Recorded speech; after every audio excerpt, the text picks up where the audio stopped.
Hello dear ICRS friend, welcome back to your own channel agri updates and this is Prabhav. I hope आप सभी बहुत ही अच्छे होंगे।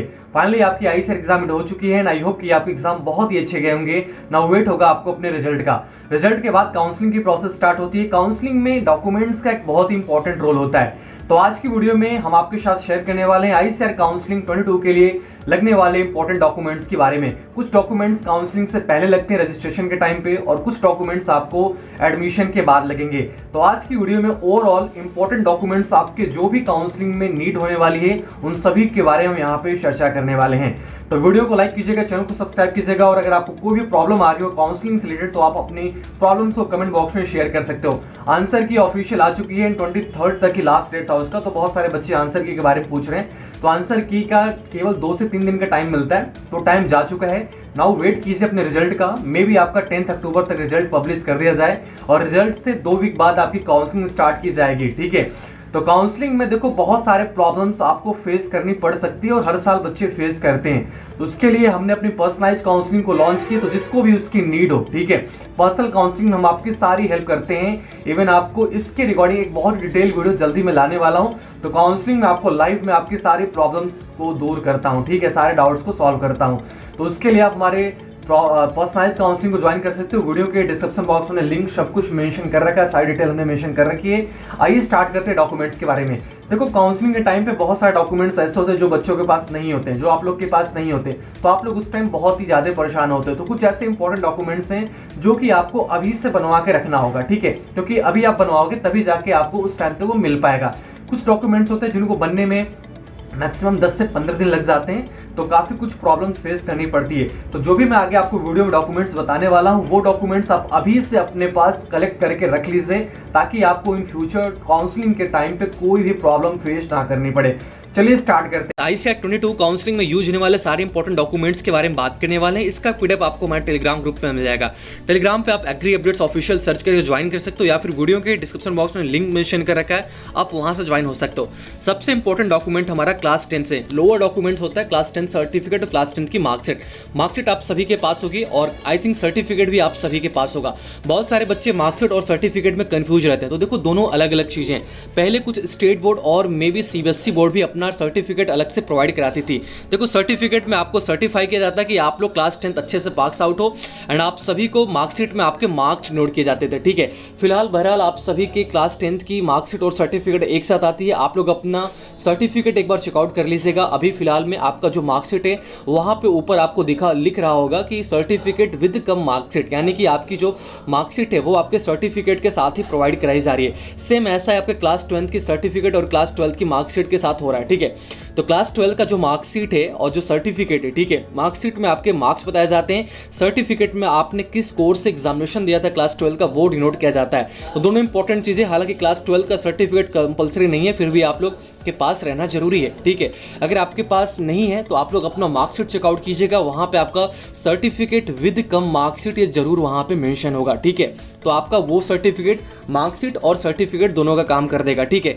Finally बात करते हैं पीजी के बारे में। जो बच्चे पीजी के लिए अप्लाई किए थे, जिनका जो पीजी एस्पिरेंट है, उनके पास यूजी का फाइनल सर्टिफिकेट भी होना चाहिए। अगर आपका फाइनल सर्टिफिकेट नहीं आया हुआ है तो आपके पास आपकी पीडीसी प्रोविजनल डिग्री सर्टिफिकेट जो आपने लास्ट सेमेस्टर में, या फिर जो आपका फाइनल रिजल्ट है उसका एक provisional document, provisional degree certificate होना चाहिए एज आपका पीडीसी फॉर्म में, ठीक है। नेक्स्ट हमारी इंपॉर्टेंट डॉक्यूमेंट है डीओबी सर्टिफिकेट। देखो बहुत सारे बच्चों के पास डीओबी सर्टिफिकेट नहीं होती है, तो वो अपने क्लास 10 की सर्टिफिकेट को एज ए डीओबी फॉर्म में यूज कर सकते हैं, यानी कि जो आपका क्लास 10 का मार्कशीट है वो आपका डीओबी सर्टिफिकेट का काम करता है। तो आपके पास अगर आपका बर्थ सर्टिफिकेट नहीं है, ठीक है, तो आप अपने क्लास 10 की सर्टिफिकेट को as a DOB certificate use कर सकते हो। और नेक्स्ट हमारा डॉक्यूमेंट है आधार कार्ड। आधार कार्ड बहुत इंपॉर्टेंट चीज है, तो आपके पास आपका ओरिजिनल आधार कार्ड होना चाहिए। नेक्स्ट हम बात करते हैं कैरेक्टर सर्टिफिकेट के बारे में। कैरेक्टर सर्टिफिकेट आपके पास होना चाहिए। कैरेक्टर सर्टिफिकेट आपको कहां से मिलेगा? आपने जहां से क्लास 12th पास आउट किए, जिस भी स्कूल से या फिर जिस भी कॉलेज से आपने लास्ट अटेम्प्ट किया हुआ है, यानी कि आपका यूजी जहां से कंप्लीट हो फॉर पीजी एंड जहां से आपका क्लास 12th कंप्लीट हो फॉर यूजी, तो आप उस कॉलेज से, उस स्कूल से अपने कैरेक्टर सर्टिफिकेट को और इसके साथ साथ अपने ट्रांसफर सर्टिफिकेट को भी ले सकते हो। ट्रांसफर सर्टिफिकेट के साथ साथ कुछ कॉलेज में आपको एसएलसी मिलती है जिसको स्कूल लिविंग सर्टिफिकेट बोलते हैं, तो ये भी आपके पास होना बहुत ही जरूरी है। नेक्स्ट हम बात करते हैं कैटेगरी सर्टिफिकेट के बारे में।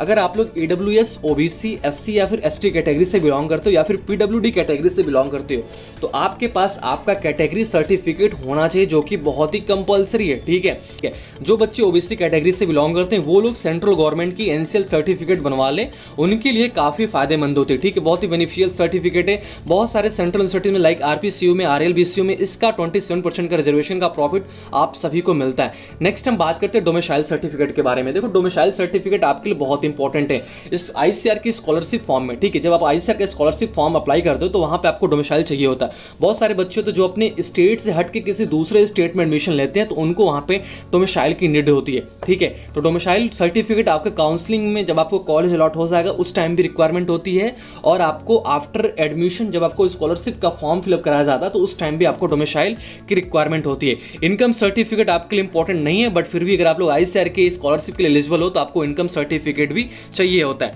नेक्स्ट हम बात करते हैं गैप सर्टिफिकेट के बारे में। देखो, गैप सर्टिफिकेट क्या होता है? जो भी बच्चे क्लास 12th के बाद 1, 2 साल, 3 साल का गैप लिए हुए हैं, ठीक है, स्टडी पर्पज से या फिर एग्जाम किसी दूसरे एग्जाम की प्रिपरेशन कर रहे थे, तो उनको यहाँ पे गैप सर्टिफिकेट रिक्वायरमेंट होता है। अगर आप लोग ड्रॉपर हो, ठीक है, क्लास 12th आपका 2 साल पहले, 1 साल पहले पास आउट हुए हो, तो आपको यहाँ पे गैप सर्टिफिकेट या फिर इसको एफिडेविट सर्टिफिकेट बोलते हैं, जो कि बहुत इंपॉर्टेंट चीज होती है, ये आपको चाहिए होता है। तो गैप सर्टिफिकेट कहाँ बनेगा? ये आप अपने एरिया के किसी भी लॉयर से मिलोगे, जिस भी एरिया में आप रहते हो वहाँ किसी लॉयर से मिलोगे, वो कोर्ट में जाके आपको गैप सर्टिफिकेट 100 रुपये में एफिडेविट फॉर्म में, ठीक है, आपका जो सर्टिफिकेट होता है गैप फॉर्म में वो आपको बना के देते हैं।